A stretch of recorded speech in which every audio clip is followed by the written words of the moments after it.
Hello friends, ఎలా ఉన్నారు? Welcome to ఇంగ్రాలిట్. ఈరోజు మనం 10th క్లాస్ ఇంగ్లీష్ రీడర్‌లోని ఫస్ట్ యూనిట్‌లోని బీ రీడింగ్ గురించి డిస్కస్ చేసుకుందాం. సో, ఈ బీ రీడింగ్ యొక్క టైటిల్ ఏంటి అంటే, every success story is also a story of great failures.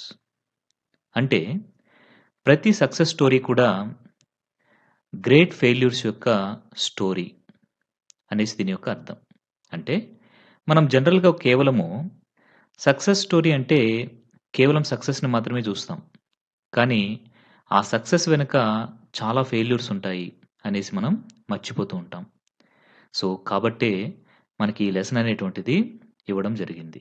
ఒక సక్సెస్ స్టోరీ వెనుక చాలా ఫెయిల్యూర్స్ ఉంటాయి అనేసి మనకి తెలియచెప్పేదానికే ఈ లెసన్ అనేటువంటిది ఇవ్వడం జరిగింది.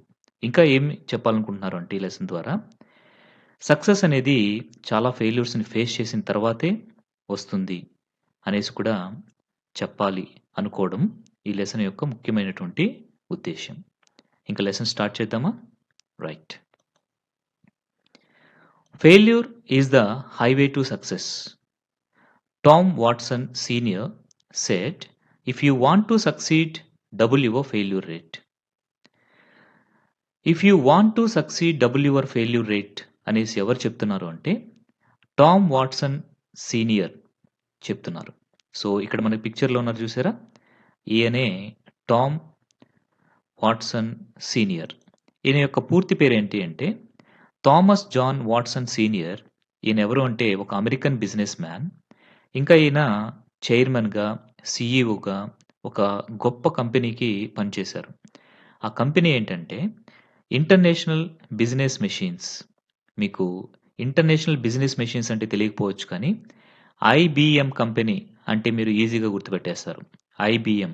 ఐబీఎం అనేది చాలా ఫేమస్ అయినటువంటి కంపెనీ అది. దానికి ఈయన సీఈఓగా, చైర్మన్‌గా పనిచేయడం జరిగింది. ఆయన ఒక స్టేట్మెంట్ ఇచ్చారనమాట. ఏమిచ్చారు అంటే, "if you want to succeed, double your failure rate." నువ్వు సక్సెస్ కావాలి అనుకుంటే, నీ యొక్క ఫెయిల్యూర్ రేట్‌ని డబుల్ చెయ్యి. అప్పుడే నీకు సక్సెస్ వస్తుంది అనేసి చెప్పారు.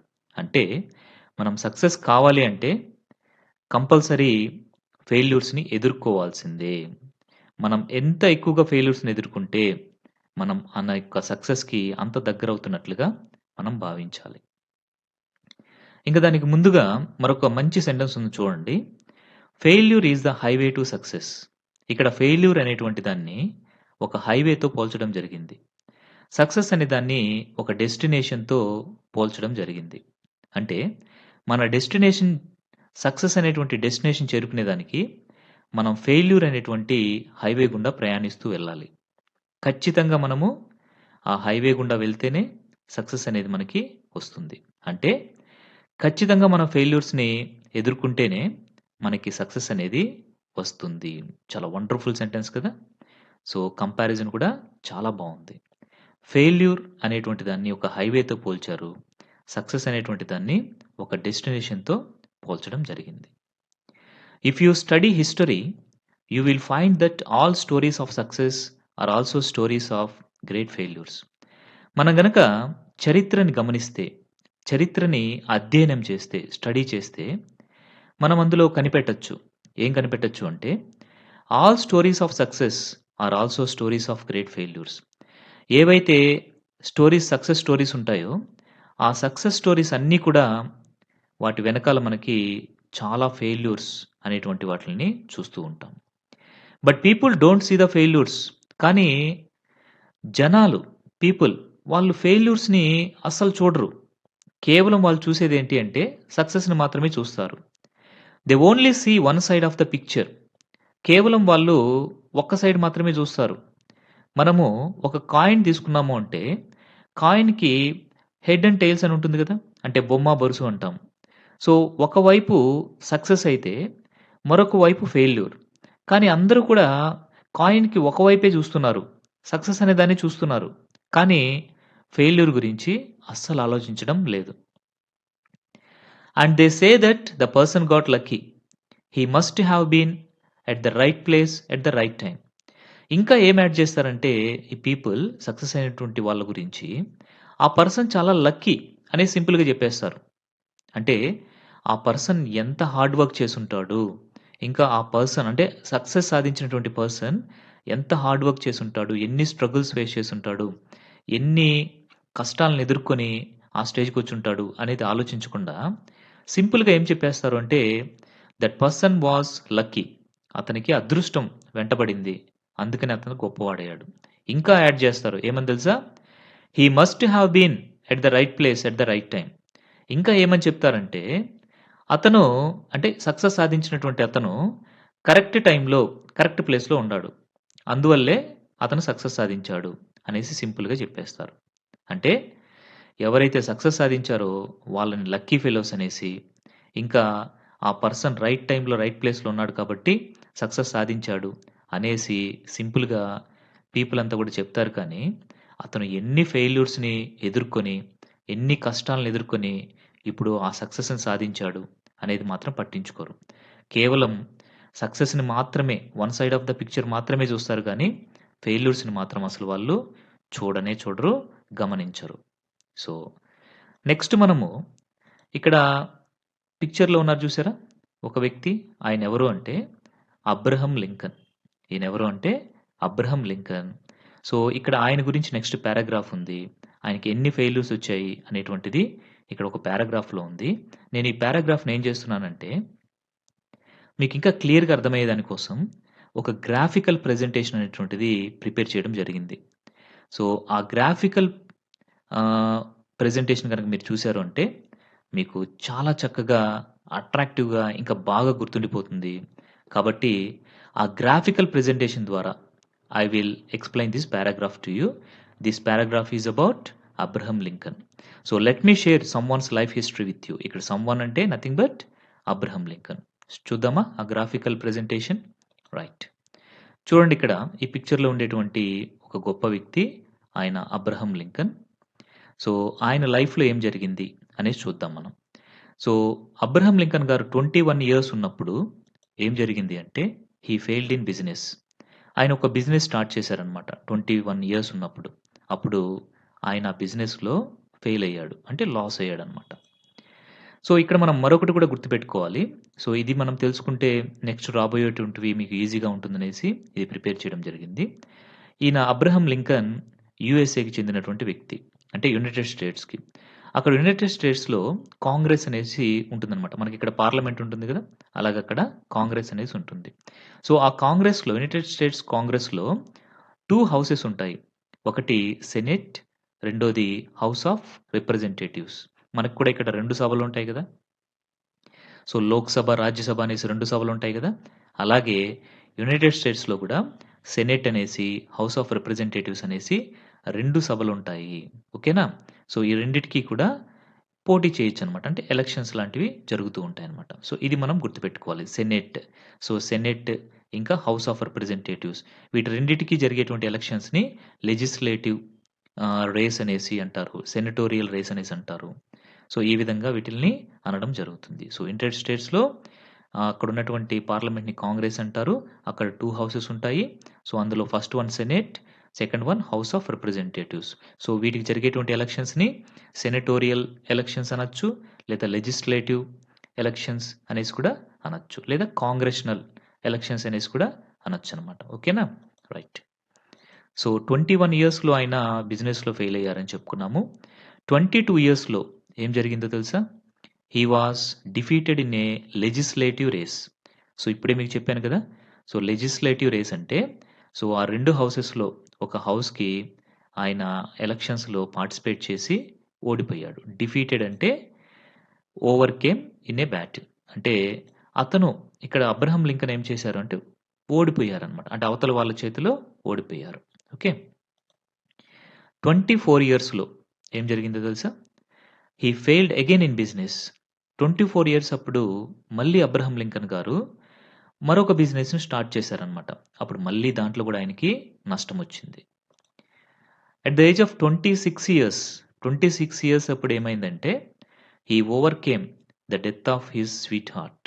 సో, అతను తన స్వీట్ హార్ట్ అంటే తను ఎక్కువగా ప్రేమించినటువంటి తన యొక్క లవర్ అంటే తన యొక్క ప్రియురాలిని ఆయన చనిపోవడం ఫేస్ చేయాల్సొచ్చింది. At the age of 27 years he had a nervous breakdown. So, maybe తన యొక్క స్వీట్ హార్ట్‌ని తను పోగొట్టుకోవడం వల్ల, తను చాలా బాధపడడం వల్ల, ఆయన 27 ఇయర్స్ అప్పుడు he had a nervous breakdown. Nervous అంటే మన యొక్క నరాలు, ఇంకా బ్రెయిన్‌కి సంబంధించినటువంటి ఆ నరాలు, అలాంటి వాటి యొక్క బ్రేక్‌డౌన్ అనమాట. బ్రేక్‌డౌన్ అంటే ఏంటంటే, సైకలాజికల్ డిజార్డర్ లేదా డిప్రెషన్. అంటే చాలా డిప్రెషన్‌లోకెళ్ళిపోయారాయన.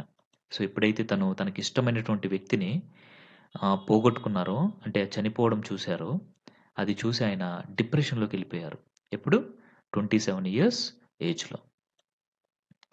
34 ఇయర్స్ ఏజ్‌లో ఏం జరిగింది అంటే ఆయన లైఫ్‌లో, he lost a congressional race. అంటే మనం ఇందాక చెప్పుకున్నాం కదా! సో, అమెరికన్ కాంగ్రెస్‌లో జరిగినటువంటి ఎలక్షన్స్‌లో ఆయన పార్టిసిపేట్ చేశాడు 34 ఇయర్స్‌లో. కానీ ఆయన్ని ఓడించేసారనమాట. గెలవలేదు. 45 ఇయర్స్ అప్పుడు ఏం జరిగిందంటే, హీ లాస్ట్ ఏ సెనటోరియల్ రేస్. అంటే సెనేట్ అనేసి చెప్పుకున్నాం గదా! ఒక హౌస్ పేరు సెనేట్ అని చెప్పుకున్నాం గదా! ఆ సెనటోరియల్ రేస్ అంటే ఆ సెనేట్‌కి జరిగినటువంటి ఎలక్షన్స్‌కి పార్టిసిపేట్ చేశాడు. కానీ అక్కడ కూడా ఆయన ఓడిపోయాడు. At the age of 45 years. 47 years అప్పుడు he failed in an effort to become vice president. So, యూఎస్‌కి వైస్ ప్రెసిడెంట్‌గా ఎలక్షన్స్‌లో ఆయన పాల్గొనడం జరిగింది. అంటే ఒక ఎఫర్ట్, ఒక ప్రయత్నం చేశాడనమాట. అందులో గూడా ఆయన ఫెయిల్ అయిపోయాడనమాట. At the age of 47 years. At the age of 49 years he lost a senatorial race. So, 49 years అప్పుడు మళ్ళీ సెనేట్‌కి ఎలక్షన్స్ జరిగాయనమాట. ఆ హౌస్‌కి ఎలక్షన్ జరిగినప్పుడు సెనేట్ అనేటువంటి హౌస్‌కి అక్కడ అబ్రహం లింకన్ గారు ఓడిపోయారనమాట. అంటే at the age of 49 years. 52 years ఏం జరిగిందో తెలుసా? 52 ఇయర్స్ అప్పుడు Abraham Lincoln was elected president of the United states. చూసారా?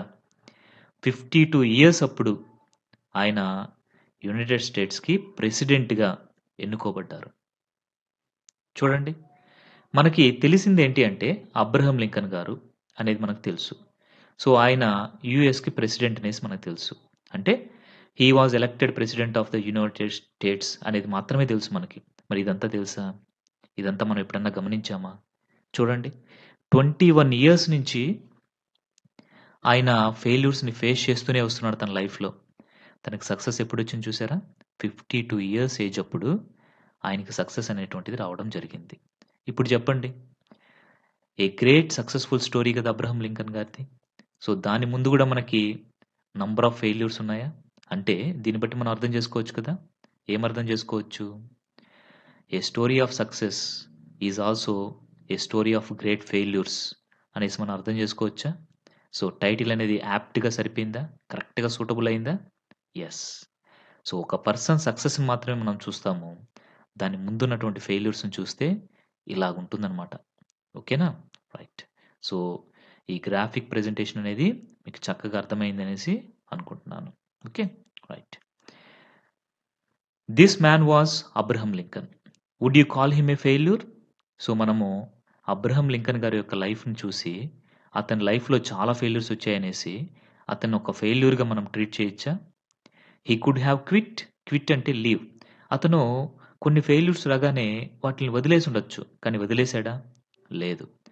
But to Lincoln defeat was a detour and not a dead end. So, Lincoln గారికి ఈ defeat అనేటువంటిది అంటే ఓడిపోవడం అనేటువంటిది సో, ఒక డిటోర్ అనమాట. డిటోర్ అంటే ఏంటంటే a road or route used when usual one is closed. అంటే ఒక రోడ్ క్లోజ్ అయినప్పుడు మనం ఒక టర్నింగ్ తీసుకొని మరొక రోడ్డు గుండా వెళ్ళిపోతాం చూసారా? డైవర్షన్ అంటాం చూసారా? ఆ డైవర్షన్ ఏమంటామంటే డిటోర్ అంటాం. అంతేకాని అది ఒక డెడ్ ఎండ్ కాదనమాట. డెడ్ ఎండ్ అంటే ఎండింగ్ పాయింట్. సో, లింకన్ గారికి ఫెయిల్యూర్ అనేటువంటిది ఒక డిటోర్. ఓకే. మనం ఈ వేలో వెళ్తున్నాము. సో, ఈ వేలో మనకు అబ్‌స్టకిల్ వచ్చింది అంటే దారి మార్చుకొని వెళ్ళిపోవాలి. అంతేగాని అక్కడే కూర్చొని ఉండిపోకూడదనమాట. సో, లింకన్ గారి యొక్క యాటిట్యూడ్ అలాంటిది. మనం కూడా అలాంటి యాటిట్యూడ్‌ని డెవలప్ చేసుకోవాలి. అంటే మన యొక్క ఎయిమ్‌కి మనము వెళ్ళేటువంటి దారిలో కొన్నిసార్లు మనకి అడ్డంకులొస్తాయి. ఆ అడ్డంకులొచ్చినప్పుడు వాటిల్ని తప్పించుకొని మనము మరొక వేలో, మరొక ప్లాన్ వేసి మన ఎయిమ్‌కి రీచ్ అయ్యేదానికి ఆలోచించాలి కానీ, సో, అక్కడితో ఆపేయకూడదనమాట మన జర్నీని. ఓకేనా? In 1913 Lee D Forest. So, Lee D Forest అనేటువంటి ఒక ఇన్వెంటర్ అనమాట ఈయన. He was the inventor of triodes tube. So, triodes tube అనేటువంటిది ఈయన ఇన్వెంట్ చేయడం జరిగింది. సో, అసలు ఈ ట్రయోడ్స్ ట్యూబ్ అంటే ఏంటి? లీ డీ ఫారెస్ట్ అంటే ఏంటో ముందుగా చూద్దాం. సో, చూసారా? ఈయనే లీ డీ ఫారెస్ట్. ఈయన చేతిలో ఉంది చూసారా? దీన్ని ట్రయోడ్స్ ట్యూబ్ అనేసి అంటారు. ట్రై అంటే 3 కదా! సో, ఇందులో 3 ఎక్విప్‌మెంట్స్ ఉంటాయన్నమాట. వీటి ద్వారా ఆయన ఏం చేయగలిగాడు అంటే, వాయిస్‌ని, ఇంకా పిక్చర్స్‌ని ఇలాంటి వాటిల్ని ఒక చోటు నుంచి మరొక చోటికి ట్రాన్స్మిట్ చేయగలిగాడన్నమాట. He was the person who was the father of radio అనేసి మనం చెప్పొచ్చు. ఫాదర్ ఆఫ్ రేడియో అనేసి ఎవరిని చెప్పొచ్చు అంటే మనము, సో, లీ డీ ఫారెస్ట్‌ని చెప్పొచ్చు. ఎందుకంటే మనకు రేడియో అనేది ఎలా వస్తుంది? సో, వాయిస్ అనేది మనకెలా వస్తుంది? అక్కడెక్కడో వాళ్ళు సెండ్ చేస్తే, ఇక్కడ మనకి రిసీవర్ లాక్కొని మనకి సాంగ్స్ కానీ, వాయిస్ కానీ వినపడడం జరుగుతుంది. So, Lee D forest starting చేసిందే మనకి ఈ కమ్యూనికేషన్ అంతా కూడా. సో, ఆయన గనక ఈ ట్రయోడ్స్ ట్యూబ్ అనేటువంటి దాన్ని ఇన్వెంట్ చేయకపోతే, మనకి రేడియో లేదు, టీవీ లేదు, ఫోన్స్ లేవు, ఏమీ లేవన్నమాట. అంటే ఆ తర్వాత వేరే వాళ్ళు కనిపెట్టుండొచ్చు. బట్ సో, మనకి Lee D Forest was the first one. అందుకని ఈయనేమంటారు అంటే, ఫాదర్ ఆఫ్ రేడియో అనేసి కూడా లీ డీ ఫారెస్ట్‌ని అంటారు. ఈయన చేతిలో ఉంది చూసారా? ఈ ఎక్విప్‌మెంట్‌నే ట్రయోడ్స్ ట్యూబ్ అనేసి అనడం జరుగుతుంది. ఓకేనా? So, he is the Lee D Forest. Was charged by the district attorney. So, ఆయన్ని ఏం చేశారు అంటే చార్జ్డ్ అంటే తెలుసా? అక్యూజ్డ్ అంటే ఆయన్ని అరెస్ట్ చేయడం. అంటే ఆయన పైన ఒక నింద మోపారనమాట. ఎవరు అంటే ఒక అడ్వకేట్. అంటే డిస్ట్రిక్ట్ అడ్వకేట్. అంటే ఆ డిస్ట్రిక్ట్ కోర్ట్‌లో ఉన్నటువంటి వాళ్ళు సో, ఏం చేశారు అంటే లీ డీ ఫారెస్ట్ పైన ఒక కేసు నమోదు చేశారు. సో, ఆ కేస్ ఏంటి అంటే ఫర్ యూజింగ్ ఫ్రాడ్యులెంట్ అంటే cheat someone to make money illegally. ఇల్లీగల్‌గా లీ డీ ఫారెస్ట్ ప్రజల దగ్గర నుంచి డబ్బులు తీసుకొని వాళ్ళని చీట్ చేస్తున్నాడు అనేటువంటి ఒక కేస్‌ని ఆయన పైన పెట్టారనమాట. So, fraudulent means to mislead the public. So, mislead అంటే ఏంటంటే cheat, telling lies. The public into buying stocks of his company. So, తన యొక్క కంపెనీ యొక్క స్టాక్స్‌ని ప్రజలకి మాయ మాటలు చెప్పి, అబద్ధాలు చెప్పి కొనిపిస్తూ ఉన్నాడు. తన యొక్క కంపెనీ స్టాక్స్‌ని ప్రజలకి మాయ మాటలు చెప్పి కొనిపిస్తూ ఉన్నాడు. వాటిల్ని సెల్ చేసేస్తున్నాడు అనేటువంటి ఒక కేస్‌ని లీ డీ ఫారెస్ట్ పైన పెట్టడం జరిగింది. ఇంకా అతన్ని వాళ్ళు చార్జ్‌లో కూడా తీసుకున్నారు. అంటే అక్యూజ్డ్‌గా పరిగణించడం జరిగింది. By claiming that he could transmit the human voice across Atlantic. So, మన లీ డీ ఫారెస్ట్ ఏం చెప్పారు అంటే, ఆయన నేను హ్యూమన్ వాయిస్‌ని అట్లాంటిక్ ఓషన్‌లో ఈ సైడ్ నుంచి ఆ సైడ్‌కి నేను ట్రాన్స్మిట్ చేయగలను. ట్రాన్స్మిట్ అంటే సెండ్ అనమాట. ట్రాన్స్మిట్ అంటే సెండ్. సెండ్ చేయగలను అనేసి చెప్పి ప్రజల దగ్గర నుంచి అతను డబ్బులు తీసుకున్నాడు. తన యొక్క కంపెనీ స్టాక్స్ అమ్మాడు అనేటువంటి ఒక కేస్‌ని లీ డీ ఫారెస్ట్ గారి పైన పెట్టడం అనేది అప్పుడు జరిగింది 1913లో. అంటే అప్పుడు నమ్మలేదన్నమాట వాళ్ళు. అంటే సముద్రంలో యువతల సైడ్ ఉండేటువంటి అట్లాంటిక్ సముద్రంకి మనం ఒక సైడ్ ఉంటే, ఈ సైడ్ నుంచి ఆ సైడ్‌కి ఎలాంటి వైర్స్ ఏమీ లేకుండా ఎలాగా మనం వాయిస్‌ని అవతలకి సెండ్ చేయగలము అనేసి వాళ్ళు నమ్మలేదు. అందుకనేసే ఆయన పైన కేస్ పెట్టడం అనేది జరిగింది. He was publicly humiliated. Humiliated అంటే injure his self respect and dignity. So, పబ్లిక్‌గా ఆయన్ని తిట్టడము, ఆయన యొక్క సెల్ఫ్ రెస్పెక్ట్‌ని పోగొట్టేలాగా మాట్లాడడము చేశారనమాట అప్పుడున్నటువంటి వాళ్ళు. Can you imagine where would be without his invention? So, ఆయన కనిపెట్టినటువంటి ఆ ట్రయోడ్స్ ట్యూబ్ అనేటువంటిది లేకపోతే మన పరిస్థితి ఏంటి? ఎక్కడుండేవాళ్ళం మనము? సో, మన కమ్యూనికేషన్ ఎలా ఉండేది? సో, కాబట్టి ఆయన ఫస్ట్ చెప్పినప్పుడు ఎవరు నమ్మలేదు. ఆయన పైన అలా కేస్ పెట్టి ఆయన్ని పబ్లిక్‌గా తిట్టడము అలా చేశారనమాట. హ్యూమిలియేట్ చేశారు. కానీ తరువాత ఏమి జరిగిందో తెలుసా? అది కూడా తెలుసుకుందాం మనం. తర్వాత ఏం జరిగింది అంటే ఆయన అట్లాంటిక్ ఓషన్‌లో అంటే ఈ సైడ్ నుంచి ఆ సైడ్‌కి వాయిస్‌ని ఎలాంటి వైర్స్ లేకుండా ఈ ట్రయోడ్స్ ట్యూబ్ ఉపయోగించి ట్రాన్స్మిట్ చేసినప్పుడు అందరూ కూడా ఆశ్చర్యపోయారు. సో, ఆ తర్వాత ఆయన చెప్పే మాటలని నమ్మడం జరిగిందనమాట. కానీ ముందేమైంది? తనకి ఇవన్నీ జరిగాయి కదా! సో, ఇవన్నీ జరిగాయనేసి అతను అక్కడితో ఆగిపోయి ఉంటే, అతను సక్సెస్ సాధించలేడు. కాబట్టి ఇక్కడ మనకి ఫాదర్ ఆఫ్ రేడియో అనగానే లీడీ ఫారెస్ట్ అనేసి చెప్పేస్తాం. కానీ దానికి ముందు అతనికి జరిగినటువంటి పనులు ఎవరికైనా తెలుసా? మనం ఇది చదివితే గాని మనకి అర్థం కాలేదు. కదా! Yes. A New York Times editorial on December 10, 1903 questioned the wisdom of the Wright brothers who were trying to invent a machine heavier than air that would fly. So, 'New York times' అనేటువంటిది ఏంటంటే, it was N editorial. Editorial అంటే news paper. అంటే మనకి 'the Hindu', 'the Deccan Chronicle' ఇలాంటివి ఉంటాయి కదా! వాటిల్ని మనం ఎడిటోరియల్స్ అంటాం. అంటే న్యూస్ పేపర్స్. ఇక్కడ 'న్యూయార్క్ టైమ్స్' అనేది కూడా ఏంటంటే, మనకి ఒక న్యూస్ పేపర్ నేమ్ అనమాట. అంటే ఆ న్యూస్ పేపర్‌లో డిసెంబర్ 10, 1903లో ఒక క్వెషన్ వేశారనమాట ఆ పేపర్ వాళ్ళు. సో, వాళ్ళకి డౌట్ ఎవరిపైన అంటే రైట్ బ్రదర్స్ పైన. ఇక్కడున్నారు చూసారా? వీళ్ళే రైట్ బ్రదర్స్. చెప్పండి, రైట్ బ్రదర్స్ ఏం కనిపెట్టారు? ప్లేన్ కనిపెట్టారు. మనకది బాగా తెలుసు. కదా! సో, మనకు అంతవరకే తెలుసు. మరి దాని ముందు స్టోరీ? సక్సెస్ స్టోరీ తెలుసు మనకి. మరి దానికి ముందు జరిగిన ఫెయిల్యూర్ స్టోరీ? అదే ఇది. చూడండి. సో, ఈ రైట్ బ్రదర్స్‌ని వాళ్ళు చాలా హేళనగా వాళ్ళ యొక్క 'న్యూయార్క్ టైమ్స్' ఎడిటోరియల్‌లో న్యూస్ పేపర్‌లో మాట్లాడడం జరిగింది. సో, ఎందుకని అంటే వీళ్ళిద్దరూ కూడా ఎలాంటి మెషిన్‌ని కనిపెట్టబోతున్నారు అంటే, అది గాలి కంటే బరువుగా ఉంటుంది. కానీ అది ఎగురుతుందంట. అన్నట్లుగా ఎగతాళిగా వీళ్ళ గురించి ఒక ఆర్టికల్ అనేటువంటిది 'న్యూయార్క్ టైమ్స్‌లో' డిసెంబర్ 10, 1903న రావడం జరిగింది. అందులో వాళ్ళు క్వెషన్ అడిగారనమాట. గాలి కంటే బరువైనటువంటి వస్తువు గాలిలో ఎలా ఎగురుతుంది? సో, మీకేమన్నా పిచ్చా? అన్నట్లుగా వీళ్ళ యొక్క నాలెడ్జ్‌ని క్వెషన్ చేస్తూ వాళ్ళు ఒక ఆర్టికల్‌ని ప్రచురించడం జరిగింది. 1 వీక్ లేటర్ కానీ కరెక్ట్‌గా ఒక వారం తరువాత ఎప్పుడైతే ఈ ఆర్టికల్ ప్రింట్ అయిందో కరెక్ట్‌గా 1 వీక్ తరువాత at Kitty Hawk. Kitty Hawk అనేటువంటిదేంటంటే ఒక ప్లేస్ అనమాట. అంటే అది ఒక హిల్లీ ఏరియా లాగుంటుంది. కొంచెం స్లోప్‌గా ఉంటుంది. సో, అక్కడేమవుతుందంటే న్యాచురల్‌గా ఆ ప్లేన్ మూవింగ్‌కి బావుంటుందనమాట. స్లోప్‌గా ఉండడం వల్ల అలా మూవ్ అవుతూ కిందకి వెళ్ళిపోతుందనమాట. సో, అలాంటి ప్లేస్ దాన్ని హిట్టీ హాక్ అంటారు. ఆ ప్లేస్ నేమ్ అనమాట ఇది. సో, ఆ ప్లేస్ దగ్గరికి రైట్ బ్రదర్స్ ఏం చేశారంటే వాళ్ళ యొక్క మెషిన్ అంటే ఫ్లైట్‌ని తీసుకెళ్ళి అక్కడ వాళ్ళు దాన్ని టెస్ట్ చేశారు. అది సక్సెస్ అయింది. సో, అప్పుడు ఎవరైతే వాళ్ళ యొక్క నాలెడ్జ్‌ని, విజ్డమ్‌ని క్వెషన్ చేశారో అదే 'న్యూయార్క్ టైమ్స్' మళ్ళీ వాళ్ళ యొక్క ఇన్వెన్షన్‌ని పొగుడుతూ, ప్రైజ్ చేస్తూ రాయడం అనేది జరిగింది. సో, మనకి వీళ్ళ యొక్క ఇన్వెన్షన్ గురించి మాత్రమే తెలుసు సక్సెస్ గురించి.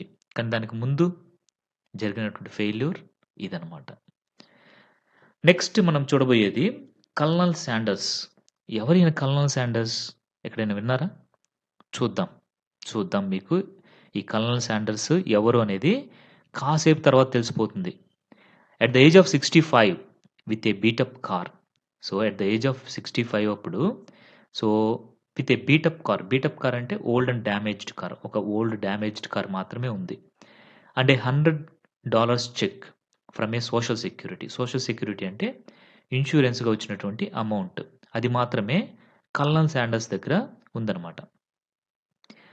So, realized he had to do something. So, at the age of 65 years అప్పుడు కల్నల్ శాండర్స్ రియలైజ్ అయ్యారు. ఏదన్నా నేను బిజినెస్ స్టార్ట్ చేయాలి అనేసి ఆయన రియలైజ్ అయ్యారు. అతని దగ్గర ఏముంది? కేవలం $100 మాత్రమే ఉన్నాయి. ఇంకా ఒక బాగా ఓల్డ్ అయిపోయినటువంటి దాదాపుగా డ్యామేజ్ అయినటువంటి ఒక కార్ ఉందన్నమాట. A beat up car. He remembered his mother's recipe and went on selling. So, Colonel శాండర్స్‌కి వాళ్ళ మదర్ తనకి నేర్పించినటువంటి ఒక రెసిపీ గుర్తొచ్చిందనమాట. దాంతోటే ఆ రెసిపీని తయారు చేసుకొని ప్రతి ఇంటికి వెళ్లి అమ్మాలి అనేసి అనుకున్నాడు. How many doors did he have to knock on before he got his first order? So, ప్రతి ఇంటికి డోర్ కొట్టి, సో, నా దగ్గర ఒక మంచి రెసిపీతో తయారైనటువంటి ఐటెమ్ ఉంది. మీరు కొనుక్కుంటారా? అనేసి ఆయన అడగడం స్టార్ట్ చేశాడు. మీకు తెలుసా? ఎన్ని డోర్స్ ఆ విధంగా ఆయన నాక్ చేశాడో తెలుసా మీకు? It is estimated that he had knocked on more than 1,000 doors before he got his first order. తను ఫస్ట్ ఆర్డర్ పొందేదానికి కనీసము ఒక 1000 డోర్స్ కంటే ఎక్కువగా ఇతను నాక్ చేసుంటాడు. అంటే 1000 డోర్స్‌ని నాక్ చేసి, "సో, నా దగ్గర ఒక మంచి రెసిపీతో తయారైన ఐటెమ్ ఉంది. మీరు కొనుక్కుంటారా?" అనేసి ఆయన అడుగుతూ అలాగే వెళ్ళిపోయాడనమాట. 1000 డోర్స్‌ని ఆయన కొట్టడం అనేది జరిగింది. ఆ తర్వాత అతనికి ఫస్ట్ ఆర్డర్ అనేటువంటిది రావడం జరిగింది. అదే పొజిషన్‌లో మనం ఉంటే ఏం చేస్తాము? How many of us quit after 3 tries, 10 tries, 100 tries? And then we say we tried as hard as we could. అదే పొజిషన్‌లో మనం ఉంటే ఏం చేస్తాము? ఒక 3 సార్లు, ఒక 10 సార్లు, ఒక 100 సార్లు ట్రై చేస్తామేమో. మహా అంటే 100 సార్లు ట్రై చేస్తామేమో. తర్వాత సింపుల్‌గా ఏమని చెప్తాము? సో, నేను ట్రై చేశాను. సో, 100 హౌసుల్ని నేను నాక్ చేశాను డోర్స్‌ని. కానీ ఒక్కరు కూడా కొనుక్కోలేదు అనేసి ఏం చేస్తాము? అక్కడనే మనం ఆ ట్రయల్‌ని వదిలేస్తాం. కానీ ఆయన వదలలేదు. సో, దానికి రిజల్ట్ ఏంటో తెలుసా? ఆ విధంగా ఒక్క ఆర్డర్‌తో స్టార్ట్ అయినటువంటి ఆ యొక్క కల్నల్ శాండర్స్ యొక్క రెసిపీ అనేది తర్వాత కాలంలో చాలా ఫేమస్ అయిపోయింది. సో, ప్రెజెంట్ కేఎఫ్‌సి అంటారు గదా! యెస్. ఇప్పుడు గుర్తొచ్చిందా? ఎక్కడో చూసినట్టుందా? Yes. KFC. Kentucky Fried Chicken అనేటువంటిది ఈయన స్టార్ట్ చేశాడనమాట. Colonel Sanders. తను ఆ విధంగా 65 ఇయర్స్ ఏజ్ అప్పుడు తన మదర్ తనకి నేర్పించినటువంటి ఒక రెసిపీ తోటే స్టార్ట్ చేసిందే ఈ కెంటుకీ ఫ్రైడ్ చికెన్. కెంటుకీ అనేటువంటి ఒక ప్లేస్‌లో ఈ ఫ్రైడ్ చికెన్ అనేటువంటి దాన్ని స్టార్ట్ చేశాడనమాట. సో, వాళ్ళ మదర్ నేర్పించిందే ఆయనకి ఫ్రైడ్ చికెన్ అనమాట. సో, ఆ విధంగా ముందుగా కెంటుకీ అనేటువంటి ప్లేస్‌లో స్టార్ట్ అయినటువంటి ఈ కేఎఫ్‌సి ఇప్పుడు ప్రపంచం మొత్తం గూడా ఉంది. సో, మనం గూడా ఇప్పుడు చూస్తే ఈ కేఎఫ్‌సి లేనటువంటి టౌన్ లేదు అనేసి మనం చెప్పొచ్చు కదా! యెస్. కానీ ముందు జూసారా? ఆయన ఎన్ని ఫెయిల్యూర్స్‌ని ఎదుర్కోవాల్సొచ్చింది. కనీసం ఒక 1000 కంటే ఎక్కువ డోర్స్‌ని ఆయన నాక్ చేసి తన ఫస్ట్ ఆర్డర్ అనేటువంటిది పొందడం జరిగింది. అంత కష్టపడ్డాడు గాబట్టే ఇప్పుడు అతని యొక్క కేఎఫ్‌సి అనేటువంటిది ఒక బ్రాండ్‌గా మారిపోయి ప్రతి, ప్రతి టౌన్, ప్రతి సిటీలో మనం దాన్ని చూడొచ్చు. చాలా సిటీస్‌లో అయితే నంబర్ ఆఫ్ బ్రాంచెస్ అనేటువంటివి కూడా ఉంటాయన్నమాట. As a young cartoonist Walt Disney. Disney అనే పేరు విన్నారు గదా! Cartoons. Yes. As a young cartoonist Walt Disney faced many rejections from newspaper editors who said he had no talent. So, Walt Disney ముందుగా అసలు ఆయన ఎవరు అంటే ఒక కార్టూనిస్ట్ అన్నమాట. సో, మనకి ఇప్పుడంటే మనకి ఈ ఆహ్, టీవీలు ఇవన్నీ రావడం వల్ల ఇక్కడ కార్టూన్స్ చూస్తున్నాం మనం. కానీ కొంతకాలం ముందు ఈ కార్టూన్స్ అనేటువంటివి బుక్స్ రూపంలో, ఇంకా వచ్చేసి న్యూస్ పేపర్‌లో ఈ కార్టూన్స్ అనేటువంటివి వచ్చేటివన్నమాట. అంటే పిక్చర్స్ లాగా వచ్చేటివన్నమాట. సో, వాల్ట్ డిస్నీ కూడా ఏం చేశాడు అంటే, తను గీసినటువంటి పిక్చర్స్‌ని తీసుకొని చాలా న్యూస్ పేపర్ ఎడిటర్స్ దగ్గరికి తిరిగాడు. వాళ్ళందరూ కూడా ఆయన్ని రిజెక్ట్ చేశారు. రిజెక్ట్ చేసి ఏమని చెప్పారంటే, "నీకసలు టాలెంట్ లేదు. నువ్వసలు కార్టూనిస్ట్‌గా పనికిరావు" అనేసి ఆయన్ని రిజెక్ట్ చేయడం అనేది జరిగింది. One day A minister at a church hired him to draw some cartoons. కానీ ఒక్కరోజు ఏమైందంటే, చర్చ్‌కి ఉన్నటువంటి మినిస్టర్ అప్పుడు చర్చ్ ఫాదర్సే మినిస్టర్స్‌గా ఉండేవాళ్ళనమాట. సో, ఒక మినిస్టర్ ఎట్ చర్చ్ ఆయన ఏం చేశారు అంటే, ఈ వాల్ట్ డిస్నీ గారిని హైర్ చేసుకున్నారు. హైర్ అంటే ఏంటంటే, చేసినటువంటి వర్క్‌కి కొంచెం మనీ ఇవ్వడం దాన్ని హైర్ అంటామనమాట. ఓకేనా? సో, కొన్ని కార్టూన్స్ నాకు డ్రా చేసివ్వు. నేను నీకు మనీ ఇస్తాను అనేసి కొంత వర్క్ అనేటువంటిది ఆహ్, ఈ వాల్ట్ డిస్నీ గారికి ఇవ్వడం జరిగింది. Disney was working out of a small mouse infested shed near the church. So, Disney వచ్చేసి ఎక్కడ పనిచేస్తున్నారంటే, ఒక షెడ్‌లో చర్చికి దగ్గరలో ఉన్నటువంటి ఒక షెడ్‌లో ఆయన పని చేసుకునే దానికి ప్లేస్ ఇచ్చారనమాట. అక్కడ ఏమున్నాయంటే, చాలా ఎలకలున్నాయన్నమాట. సో, అంటే ఇన్ఫెస్టెడ్ అంటే ఎగ్జిస్ట్ ఇన్ లార్జ్ నంబర్స్. చాలా ఎలకలున్నాయన్నమాట అక్కడ. సో, ఆ ఎలకల్ని చూడగానే మనకి వాల్ట్ డిస్నీకి ఒక ఐడియా వచ్చింది. ఆ ఎలకల్ని చూస్తూ ఆయన ఒక కార్టూన్ గీశాడు. After seeing a small mouse he was inspired. అక్కడ ఒక చిన్న ఎలకను చూసి తను ఇన్‌స్పైర్ అయ్యి, తను ఒక స్కెచ్ గీసేసాడు. ఆ స్కెచ్ ఏంటో తెలుసా? Mickey mouse. ఇప్పుడు గుర్తొచ్చిందా? యెస్. చూడండి. ఈయనే వాల్ట్ డిస్నీ. ఈయన చేతిలో ఉంది చూసారా? ఇదే మిక్కీ మౌస్. మిక్కీ మౌస్ అనేటువంటి ఈ కార్టూన్ ఎంత ఫేమస్సో మీకు తెలుసు కదా! యెస్. సో, ఈ మిక్కీ మౌస్ అనేటువంటి కార్టూన్ ద్వారా ఈయన వాల్ట్ డిస్నీ చాలా ఫేమస్ అయ్యారు. తర్వాత చాలా మూవీస్ కూడా తీశారు. ఈ మిక్కీ మౌస్‌ని ఉద్దేశించి ఎపిసోడ్స్ తీశారు. ఇంకా వచ్చేసి డిజ్నీ ల్యాండ్ అనేటువంటి ఒక అమ్యూజ్‌మెంట్ పార్క్స్ ఇలాంటివి కూడా స్టార్ట్ చేయడం అనేది తర్వాత జరిగిందనమాట. అంటే తర్వాత జరిగిందంతా ఏంటి అంటే సక్సెస్. కానీ దానికి ముందు జరిగింది ఈ failure. This is the failure story. Okay. Successful people don't do great things. They only do small things in a great way. Wonderful sentence కదా! యెస్. చూడండి. సక్సెస్‌ఫుల్ పీపుల్ ఏం జేస్తారు అంటే, వాళ్ళు గొప్ప గొప్ప పనులు చేయరంట. మరేం జేస్తారు వాళ్ళు? చిన్న పనుల్నే గొప్పగా జేస్తారు. చూడండి వండర్‌ఫుల్ సెంటెన్స్ కదా! యెస్. అంటే గొప్పవాళ్ళు సక్సెస్‌ఫుల్ పీపుల్ ఏం జేస్తారు అంటే, వాళ్ళు గొప్ప పనులు చేయరు. కానీ చేసేటువంటి పనుల్నే, చిన్న పనుల్నే గొప్పగా జేస్తారు. అంటే వాళ్ళ యొక్క హార్డ్ వర్క్ తోటే అంత గొప్పగా జేస్తారు. ఇప్పుడు చూడండి, మీరే గమనించండి. సో, ఏంటి వాల్ట్ డిస్నీ ఏం జేశారు? సో, తనకు కనిపించినటువంటి ఒక చిన్న మౌస్‌ని ఏం జేశారు? ఒక కార్టూన్‌గా మార్చేశారు. అది ఒక చిన్న విషయం. కానీ దాన్నే చాలా గొప్పగా జేశారు. అలాగే మన కల్నల్ శాండర్స్ ఆయనేం జేశారు? చెప్పండి. ఏం జేశారాయన?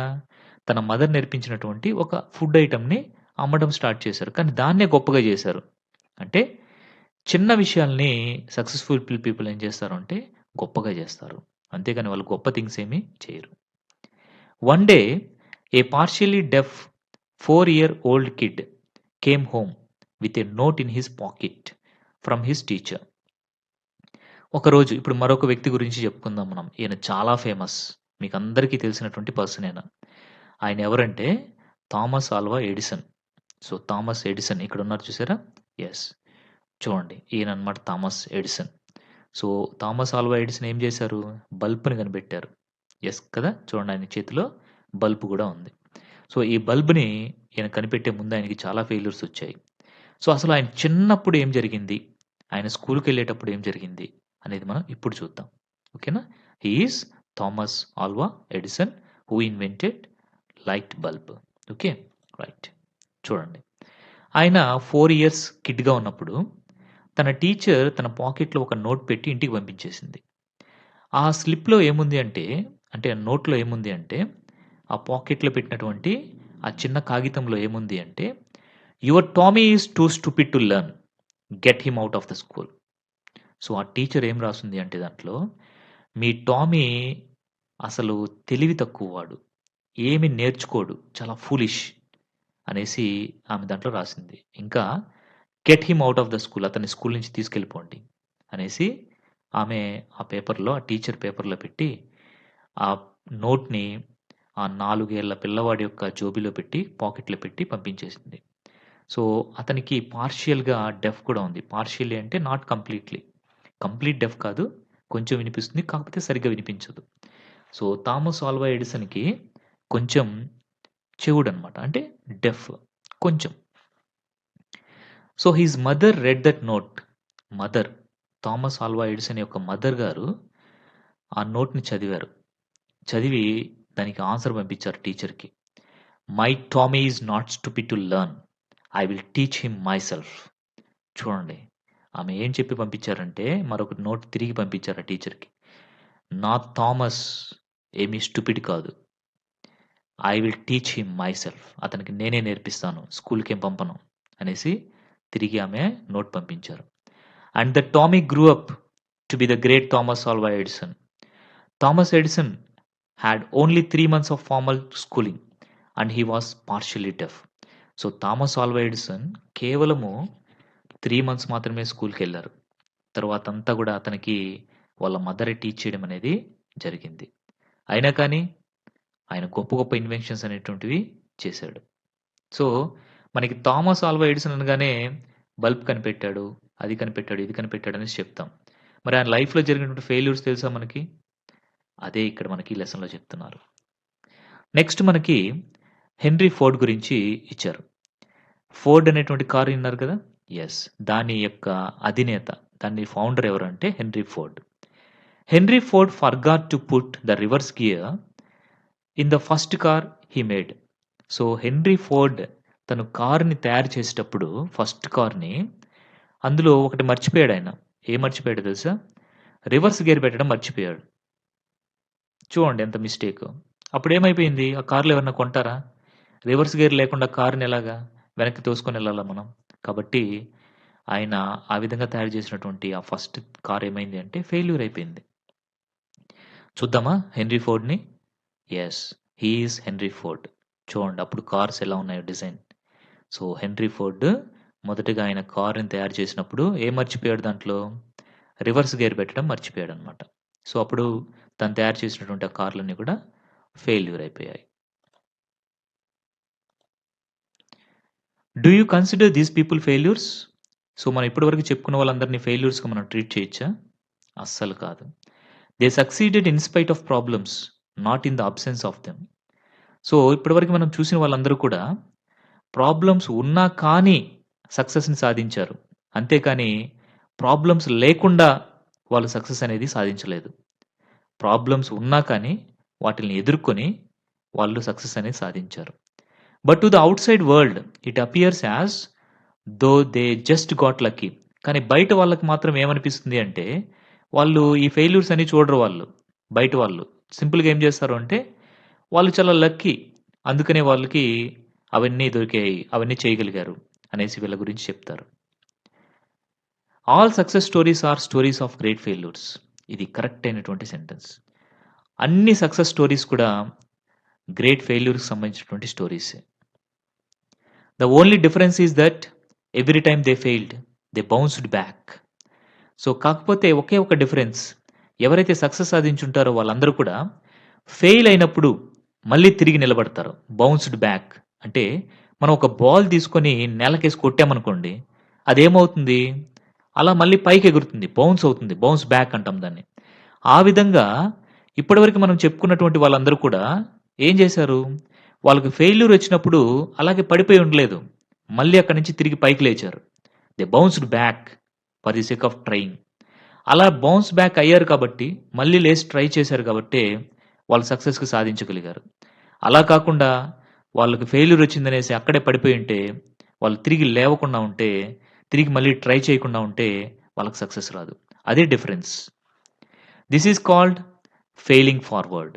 సో, ఫెయిలింగ్ ఫార్వర్డ్ అంటే ఏంటంటే, moving forward despite difficulties. Difficulties ఉన్నప్పటికి గూడా ముందుకెళ్ళడం. దాన్నే మనము ఫెయిలింగ్ ఫార్వర్డ్ అంటాం. అంటే మనం ఫెయిల్ అయినప్పుడు తిరిగి మళ్ళీ పైకి లెయ్యాలి. లేసి మళ్ళీ ట్రై చేయాలి. దాన్నే మనం ఫెయిలింగ్ ఫార్వర్డ్ అంటాం. Rather than backward. బ్యాక్వర్డ్ అంటే ఏంటంటే, మన వల్ల కాదులే ఇంకా. ఒకసారి ట్రై చేశాం కదా! అనేసి వెనక్కెళ్ళిపోవడం కాదు. ఒకసారి ట్రై చేసావు. రెండోసారి ట్రై చెయి. మళ్ళీ ట్రై చెయి. మళ్ళీ ట్రై చెయి. అలా ఎంతవరకు ట్రై చేయాలి? నంబర్ కాదు మనం చెప్పాల్సింది. సక్సెస్ వచ్చే వరకు ట్రై చేస్తూనే ఉండాలి. అది యాటిట్యూడ్. సో, కల్నల్ శాండర్స్‌నే తీసుకోండి. ఆయన 1000 సార్లు 1000 తలుపులు కొట్టాడు. ఆ తర్వాత అతనికి ఫస్ట్ ఆర్డర్ అనేటువంటిదొచ్చింది. అంటే మనము ఇక్కడ ఫెయిల్యూర్స్‌ని నంబర్స్ లాగా చెప్పుకొని ఎన్ని సార్లు ట్రై చేశాననేసి ఆగిపోకూడదు. సో, మనకుండేటువంటి ఎయిమ్‌ని మనం రీచ్ అయ్యేదాని కోసం ఏం చేయాలి అంటే ఫెయిల్యూర్స్‌ని మనం నంబర్ చేసుకోకూడదు. నంబర్‌గా గుర్తుపెట్టుకోకూడదు. సక్సెస్ సాధించే వరకి మనం ట్రై చేస్తూనే ఉండాలి. దాన్నే ఏమంటారు అంటే ఫెయిలింగ్ ఫార్వర్డ్ అనేసి అంటారు. You learn and move forward. Learn from your failure and keep moving. So, మనం ముందుకెళ్ళే దాని కోసము నేర్చుకోవాలి. దేని నుంచి నేర్చుకోవాలి? మన ఫెయిల్యూర్ నుంచి మనం గుణపాఠం నేర్చుకోవాలి. సో, మనకు ఫెయిల్యూర్ వచ్చింది అంటే, మనం ఏదో మిస్టేక్ చేసుంటాం అక్కడ. ఆ మిస్టేక్స్ చేయకుండా నెక్స్ట్ మళ్ళీ మనము దాని నుంచి నేర్చుకొని అలా ముందుకు సాగిపోతూ ఉండాలి. ఎప్పటి వరకు సాగిపోతూ ఉండాలి అంటే, టిల్ వి గెట్ సక్సెస్. ఆ తర్వాత కూడా సాగిపోతూనే ఉండాలి. Because success is not a full stop. It's a journey. అలా పోతూ ఉండాలన్నమాట. In 1914, Thomas Alva Edison, at the age of 67, lost his factory, which was worth a few $1,000,000 to fire. So, 1914లో ఏం జరిగిందో తెలుసా? 1914లో థామస్ ఆల్వా ఎడిసన్ మనం ఇందాక చూసాం గదా! యెస్. ఆయన 67 ఇయర్స్ అన్నమాట ఆయనకి. అప్పుడేమైందంటే, ఆయన యొక్క ఫ్యాక్టరీ కొన్ని మిలియన్స్ డాలర్స్ విలువ చేసేటువంటి ఆయన యొక్క ఫ్యాక్టరీ మంటల్లో కాలిపోయింది. మంటల్లో కాలిపోయింది. సో, ఆ ఫ్యాక్టరీలోనే ఏమున్నాయంటే, ఆయన చేసినటువంటి రీసెర్చ్ పేపర్సు, ఆయన యొక్క ఎక్విప్‌మెంటు అన్నీ కూడా అందులోనే ఉన్నాయి. అన్నీ కూడా తగలబడిపోయాయి. It had very little insurance. అంటే దానికి ఇన్స్యూరెన్స్ అనేది కూడా ఎక్కువ క్లెయిమ్ కాదనమాట. చాలా తక్కువొస్తుంది. దాంట్లో ఉన్నటువంటి ఎక్విప్‌మెంట్స్ కొన్ని మిలియన్స్ అయితే, ఇన్స్యూరెన్సు దాంతో ఈక్వల్‌గా ఏమాత్రం రాదనమాట. No longer had a young man. ఆయనేమి యంగ్ మ్యాన్ కాదు. మళ్ళీ నేను ఇదంతా సాధించగలను అనుకునేదానికి. Edison watched his lifetime effort go up in smoke and said. So, Edison బాధపడలేదప్పుడు. అది కాలిపోతూ ఉంటే, దాన్ని అలా కాసేపు చూసాడనమాట. చూసి ఆయన లైఫ్ లాంగ్ ఎఫర్ట్ చేసినటువంటి మొత్తం కూడా ఎక్కడుంది అంటే, అందులోనే ఉంది. కాలిపోతూ ఉంది. అప్పుడు జస్ట్ దాని సై అలా చూసి, ఆ స్మోక్ సై చూసి ఆయన ఇలా జెప్పాడు. "There is great value in disaster. All our mistakes are burnt up. Thank God we can start a new." వాహ్! Wonderful attitude. సో, అలా కాలిపోతుంటే జనరల్‌గా మనమైతే ఏం జేస్తాం జెప్పండి? అయ్యయ్యో! నా లైఫ్ లాంగ్ ఎఫర్ట్ అంతా గూడా కాలిపోతుందే అయ్యయ్యో! అనేసి మనం బాధపడతాం. ఏడుస్తాము. కానీ థామస్ ఆల్వా ఎడిసన్ అలా ఏం చేయలేదు. అలా ఆ ఫైర్‌లో మండిపోతున్నటువంటి తన యొక్క ఫ్యాక్టరీని చూసి, "there is a great value in disaster." చాలా మంచుంది మనకి జరిగేటువంటి డిజాస్టర్‌లో. డిజాస్టర్ అంటే సో, ఒక డ్యామేజ్ అనమాట. Great damage. అది న్యాచురల్‌గా గావచ్చు, యాక్సిడెంట్ వల్ల గావచ్చు. దేనివల్లైనా వచ్చినటువంటి గ్రేట్ డ్యామేజ్. అంటే మనకి డ్యామేజ్ జరగడంలో గూడా మంచుంది. అదేంటంటే all our mistakes are burnt up. నేను చేసినటువంటి మిస్టేక్స్ అన్నీ గూడా కాలిపోతున్నాయి. అంటే నేను ఏవైతే మిస్టేక్స్ చేసున్నానో ఇప్పటివరకి అవన్నీ పేపర్స్ రూపంలో అక్కడ ఇక్కడ పెట్టుంటాను గదా! అవన్నీ ఆ ఫ్యాక్టరీలోనే ఉన్నాయి. అవన్నీ కాలిపోయినాయి. అబ్బా! పోనీ thank God we can start a new. అబ్బా! I have to say thank God. So, thank you God. ఎందుకంటే ఇప్పటి నుంచి నేను ఒక కొత్త లైఫ్‌ని స్టార్ట్ చేస్తాను. నా మిస్టేక్స్ అన్నీ పోయినాయి. ఇంక నుంచి నేను ఇంకో కొత్త లైఫ్ స్టార్ట్ జేస్తాను. కొత్తగా స్టార్ట్ జేస్తాను అనేసి ఆయన చెప్పాడు. చూడండి వాట్ ఎ గ్రేట్ యాటిట్యూడ్. అలా ఉండాలన్నమాట. In spite of disaster 3 weeks later he invented phonograph. What an attitude. So, ఆ డిజాస్టర్ జరిగినటువంటి 3 వీక్స్ కల్లా ఆయన ఏమి ఇన్వెంట్ చేసాడో తెలుసా? ఫోనోగ్రాఫ్‌ని ఇన్వెంట్ చేసాడు. చూడండి ఎంత గ్రేట్ యాటిట్యూడ్ ఇది. సో, అయ్యో! నాది మొత్తం కూడా పాడైపోయిందే. నా మొత్తం ఎఫర్ట్ అంతా కూడా అక్కడ కాలిపోయింది అనేసి అతను కుంగిపోలేదు. మళ్ళీ ట్రై చేశాడు కొత్తగా. ఆ డిజాస్టర్ తర్వాత. కరెక్ట్‌గా 3 వారాల్లో అప్పుడు ఫోనోగ్రాఫ్ అనేటువంటి కొత్త మెషిన్‌ని ఇన్వెంట్ చేశాడు. అలా ఉండాలన్నమాట మన యాటిట్యూడ్. అంటే ఫెయిల్యూర్ వచ్చింది అనేసి అక్కడే ఆగిపోకూడదు. ఫెయిల్యూర్ వస్తే మనం మళ్ళీ నేలకు కొట్టిన బంతిలాగా, బాల్‌లాగా మళ్ళీ బౌన్స్ బ్యాక్ అయ్యి పైకి రావాలి. అంతకంటే స్పీడ్‌గా రావాలి.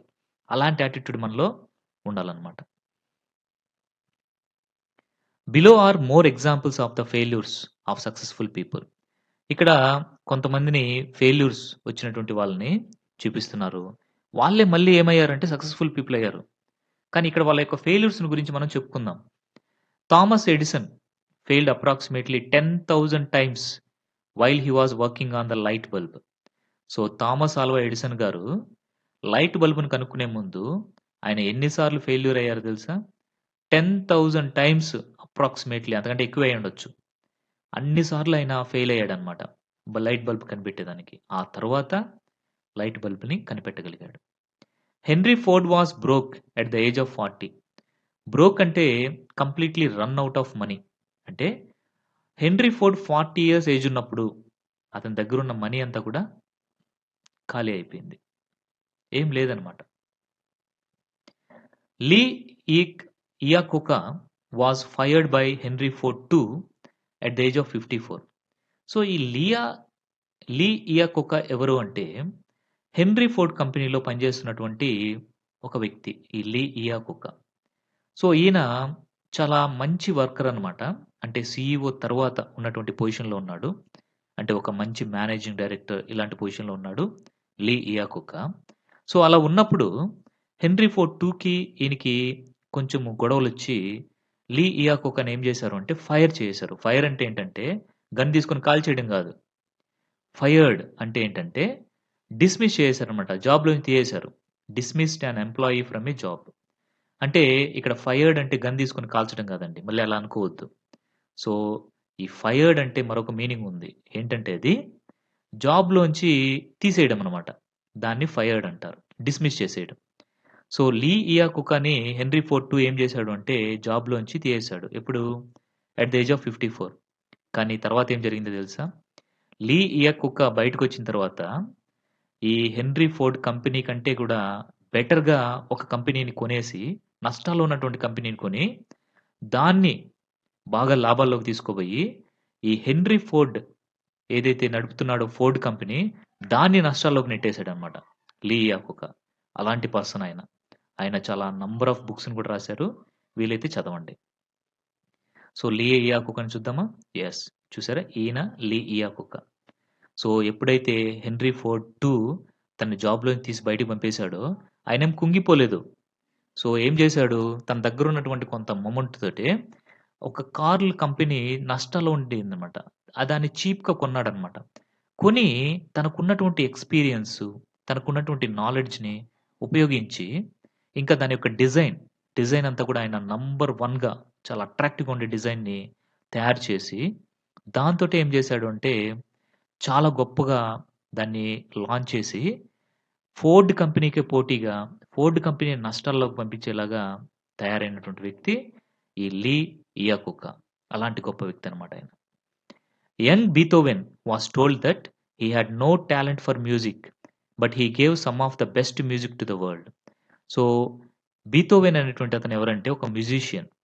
అతను మొదట్లో చిన్నగా యంగ్‌గా ఉన్నప్పుడు ఆయన తన యొక్క మ్యూజిక్ తోటి ఎవరిని అట్రాక్ట్ చేయలేకపోయేవాడు. చాలామంది ఏమనేవాళ్ళంటే, "నీకు టాలెంట్ లేదు మ్యూజిక్‌లో" అనేసి చాలామంది చెప్పేవాళ్ళనమాట. కానీ తర్వాత కాలంలో ఏమైందో తెలుసా?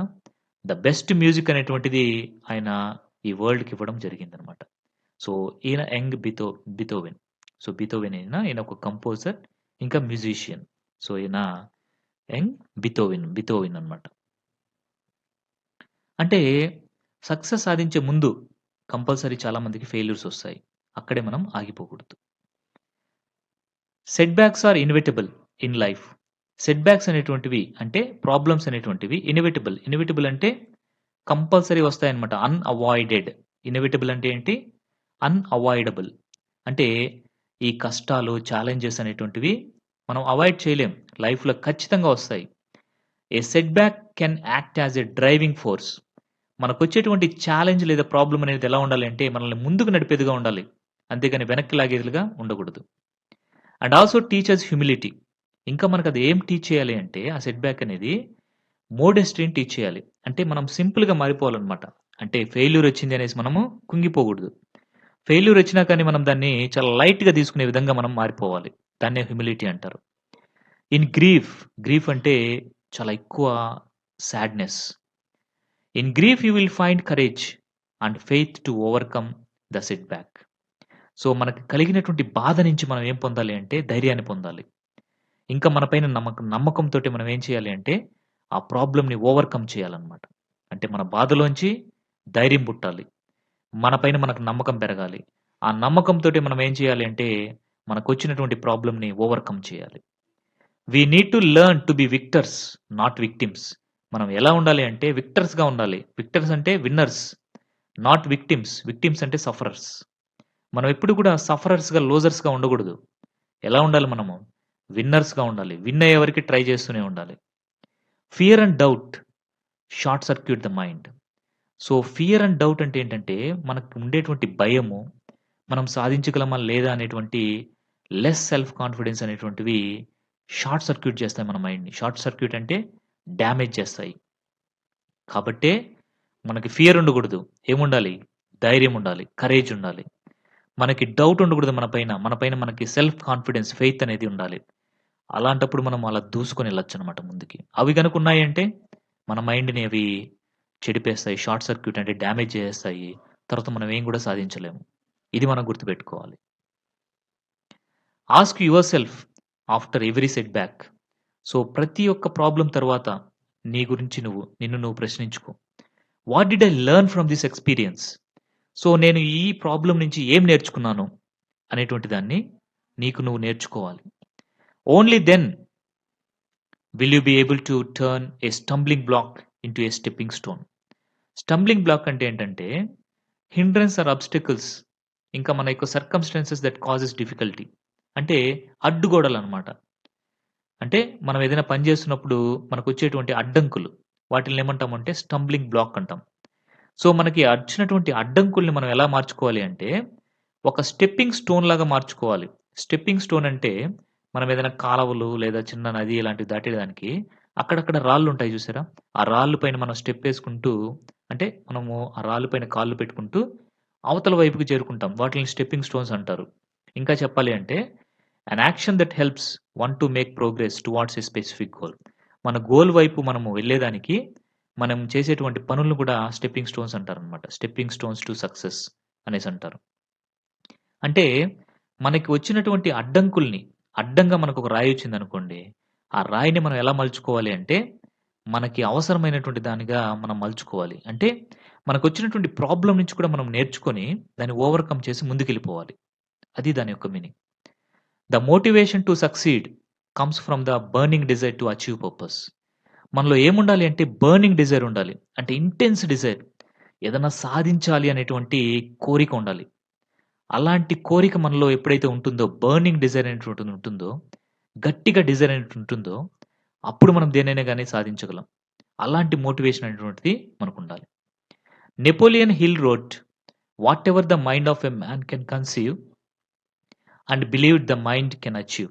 కన్సీవ్ అంటే ఏంటంటే form an idea, a plan in your mind or to imagine. So, Napoleon Hill, ఈయన నెపోలియన్ హిల్ అనమాట. ఈయనేం చెప్పారు అంటే, "whatever the mind of man can conceive and believe it can achieve." అంటే ఏదైతే మనిషి తన యొక్క మైండ్ తోటే ఆలోచిస్తాడో, అంటే కన్సీవ్ అంటే ఇమాజిన్ చేస్తాడో, ఆ ఇమాజిన్ చేసిన దాన్ని నమ్ముతాడో, దాన్ని ఆయన అచీవ్ చేయగలడు అనేసి చెప్తాడనమాట నెపోలియన్ హిల్. సో, ఈ నెపోలియన్ హిల్ ఎవరు అంటే ఒక గొప్ప రైటర్. ఇంగ్లీష్‌లో ఒక గొప్ప రైటర్. ఈయన చాలా కొటేషన్స్ రాశారు. ఆయన కొటేషన్స్ అన్నీ కూడా చాలా చాలా గ్రేట్, మనకి చాలా ఇన్‌స్పైరింగ్‌గా ఉంటాయి. మీరొకసారి ట్రై చేయండి. 'నెపోలియన్ హిల్స్ క్వొటేషన్స్' అనేసి కొట్టారు అంటే నంబర్ ఆఫ్ కొటేషన్స్ ఒస్తాయి. వాటిల్ని గనక మనం చక్కగా అర్థం చేసుకున్నామంటే అవి మన లైఫ్‌లో చాలా బాగా పనికొస్తాయి. చూసారా? ఏం చెప్పారిక్కడ మనకి? మన మైండ్‌లో మనము ఆలోచించేది మనం నమ్మాము అంటే దాన్ని మనం అచీవ్ చేయగలము అనేసి చెప్తున్నాడు. అంటే మనం ఆలోచించేదాన్ని మనం నమ్మాలి. మన పైన మనకు నమ్మకం ఉండాలి. అప్పుడు మనం దాన్ని సాధించగలము అనేసి నెపోలియన్ హిల్ గారు చెప్పడం జరిగింది. ఇక్కడ మనకి మరొక మంచి చిన్న స్టోరీ అనేటువంటిది ఉంది. ఆ స్టోరీ ఎవరి గురించి అంటే సోక్రటీస్ గారి గురించి. ఓకేనా? సోక్రటీస్. చూడండి, ఈయన సోక్రటీస్ అన్నమాట. సో, ఈయనకి సంబంధించినటువంటి ఒక స్టోరీని మనం ఇప్పుడు తెలుసుకుందాం. Okay. A young man asked Socrates the secret to success. So, Socrates ఒక ఫిలాసఫర్ కూడా ఆయన. ఇంకా ఆయన చాలానే మనకి థియరీస్ అనేటువంటివి ప్రతిపాదించడం కూడా జరిగింది. అంటే ఒక గొప్ప వ్యక్తి, నాలెడ్జబుల్ పర్సన్. ఆయన్ని ఒక యంగ్ మ్యాన్ వచ్చి అడిగాడన్నమాట. ఏమడిగాడు అంటే, "please tell me the secret to success." సక్సెస్‌కి సీక్రెట్ ఏంటి అనేసి ఆ యంగ్ మ్యాన్ ఎవరిని అడిగాడు? సోక్రటీస్‌ని అడిగాడు. Socrates told the young man to meet him near the river the next morning. Socrates సక్సెస్‌కి ఉండేటువంటి సీక్రెట్ గురించి చెప్పలేదు. సరే, నువ్వు రేపు నన్ను దగ్గరలో ఉన్నటువంటి నది దగ్గర కలువు. అక్కడ నేను నీకు సీక్రెట్ చెప్తాను అనేసి చెప్పాడు. ఎక్కడ కలవమని చెప్పాడు? దగ్గరలో ఉన్నటువంటి నది. చూడండి, ఇలాంటి నదనమాట. ఇలాంటి నది దగ్గర సోక్రటీసు ఆ యంగ్ మ్యాన్‌ని కలవమనేసి చెప్పాడు. They met. ఓకే. అన్న ప్రకారమే ఆ యంగ్ మ్యాన్ వచ్చేసి ఆ పక్క రోజు మార్నింగ్ ఆ నది దగ్గరికి వచ్చాడనమాట. అక్కడ సోక్రటీసు అతన్ని తీసుకొని Socrates asked the young man to walk with him toward the river. Socrates అడిగాడు, యంగ్ మ్యాన్‌ని పిలిచాడు. నాతో పాటు రివర్‌లోకి రా అనేసి తనని అలాగ రివర్‌లోకి తీసుకొనెళ్ళాడు. When the water got up to their neck. So, water అనేటువంటిది వాళ్ళ యొక్క మెడ వరకి, అంటే నెక్ వరకి వచ్చిందనమాట. అంత వరకి లోపలికెళ్ళిపోయారు. నది లోపలికి వెళ్ళిపోయారు. అంటే వాటర్ అనేది వాళ్ళ యొక్క నెక్ వరకి వచ్చేవరకి నది లోపలికి ఇలా లోపలికి వచ్చేసారనమాట. ఓకే. సో, అలా వచ్చిన తర్వాత సోక్రటీస్ ఏం చేశారో తెలుసా? Socrates took the young man by surprise and ducked him into the water. Socrates సడెన్‌గా ఏం చేశాడు అంటే, అతను ఒక షాక్ ఇచ్చాడు. ఏంటంటే, ఆ యంగ్ మ్యాన్ తలని ఇలా పట్టుకొని ఏం చేశాడంటే, he pushed him under water and held them for a short time. అలాగా యంగ్ మ్యాన్ తలని ఇలా పట్టుకొని, అలాగ నీళ్ళలోకి ముంచేసాడనమాట. The boy struggled to get out but Socrates was strong. So, ఆ పిల్లవాడి తలని ఎలా ఎప్పుడైతే అలా ముంచేసాడో నీళ్ళల్లోకి, ఆ పిల్లవాడు తనకలాడుతున్నాడనమాట. స్ట్రగుల్ చేస్తున్నాడు. ఎలాగైనా బయటికి రావాలనేసి స్ట్రగుల్ చేస్తున్నాడు. కానీ సోక్రటీస్ చాలా స్ట్రాంగ్ మ్యాన్. కాబట్టి ఆ పిల్లవాడు స్ట్రగుల్ చేస్తున్నాడు గానీ, ఆ నీళ్ళల్లోంచి బయటికి రావట్లేదు. ఊపిరాడడం లేదు ఇప్పుడు ఆ పిల్లవాడికి.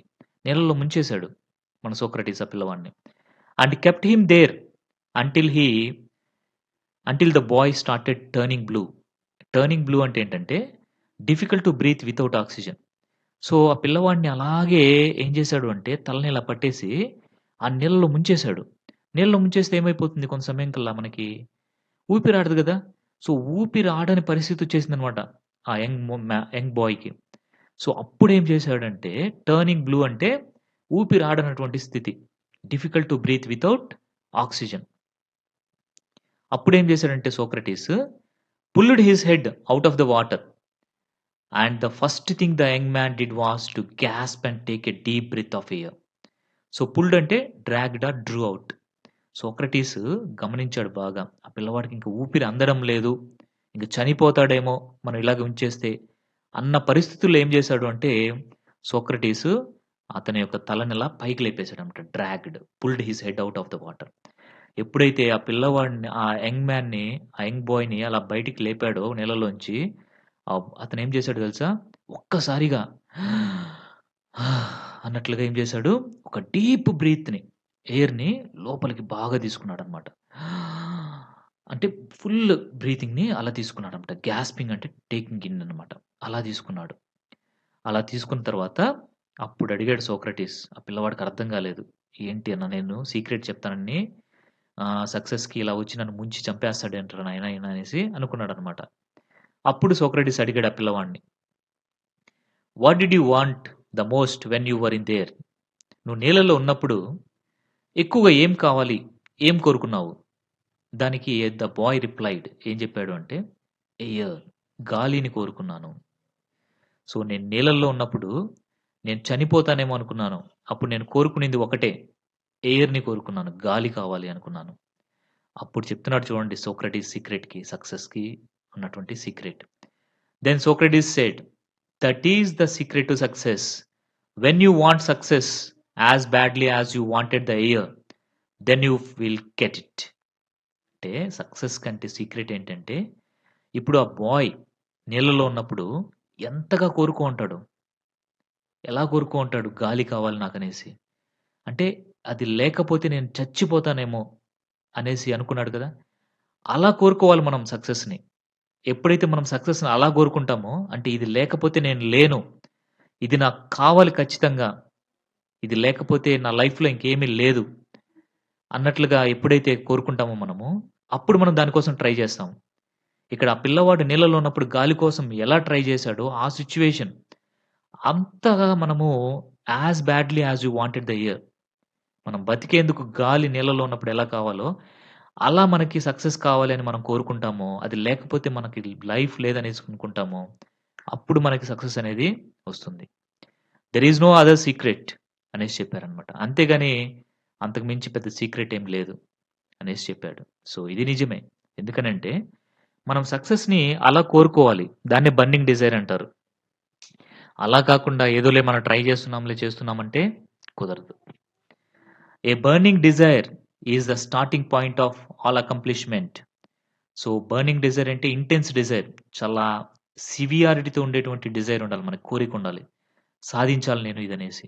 అదే స్టార్టింగ్ పాయింట్ అనమాట. దేనికి అంటే, మన యొక్క సక్సెస్‌ఫుల్ అచీవ్‌మెంట్‌కి. అకంప్లిష్‌మెంట్ అంటే సక్సెస్‌ఫుల్ అచీవ్‌మెంట్‌కి ఏది స్టార్టింగ్ పాయింట్ అంటే, మన యొక్క బర్నింగ్ డిజైర్ అనేటువంటిది starting point. Just like a small fire cannot give much heat. A weak desire cannot produce great results. ఒక స్మాల్ ఫైర్ అనేది ఏ విధంగా అయితే ఎక్కువ హీట్ ఇవ్వదో, అలాగే వీక్ డిజైర్ అనేటువంటిది కూడా రిజల్ట్ అనేటువంటివి ఇవ్వదు. ఫర్ ఎగ్జాంపుల్ చూడండి మీరు, ఒక చిన్న క్యాండిల్ ఉందనుకోండి. ఆ చిన్న క్యాండిల్ మనకి ఎక్కువ వేడినిస్తుందా? ఇవ్వదు. అదే ఒక పెద్ద మంట మనకు ఎక్కువ వేడిస్తుంది. అంటే మన డిజైర్ గూడా ఎలా ఉండాలి అంటే, ఒక పెద్ద మంటలాగా ఉండాలి. అంటే ఎక్కువ వేడనేది అప్పుడొస్తుంది మనకి. సో, అలా కాకుండా మన డిజైర్ అనేది చాలా వీక్‌గా ఒక చిన్న క్యాండిల్ లాగుందంటే, అది ఏం రిజల్ట్ కూడా ఇవ్వదనమాట మనకి. అంటే మన డిజైర్ మనం సక్సెస్ సాధించాలి అనేటువంటి డిజైర్ మనకి చాలా స్ట్రాంగ్‌గా ఉండాలి. అప్పుడే మనం సక్సెస్ సాధించగలం. ఆ డిజైర్ గనక మనకి స్ట్రాంగ్‌గా లేదనుకోండి, అది మనకి సక్సెస్ అనేది సాధించలేము. మనకి రిజల్ట్ ఏమి రాదనమాట. సో, ఈ విధంగా మనకి లెసన్ అనేది కంప్లీట్ అయింది. బట్ ఇక్కడ మనకి మరొక చిన్న పోయెమ్ కూడా ఉందనమాట. దీన్ని కూడా మనము చూసేద్దాం. 'ఇఫ్ యూ థింక్' అనేటువంటి ఒక పోయెమ్ ఇచ్చారిక్కడ. 'If you think you are beaten, you are.' నువ్వు గనక అనుకుంటే, నేను అందరి చేత కొట్టబడతాను అనుకుంటే, నిన్ను కొట్టేస్తారు. అంతే. అంటే నేను ఓడిపోతాను అనుకున్నావు అంటే, నువ్వు ఓడిపోతావు. అందరి చేత తన్నులు తింటాను అనుకున్నావంటే తింటావు. అంతే. 'If you think you dare not, you don't.' ఒకవేళ నువ్వు అనుకున్నావనుకో, నాకంత ధైర్యం లేదు, నేను దీన్ని చేయలేను అనేసి అనుకున్నావనుకో, నువ్వు చేయలేవు. అంతే.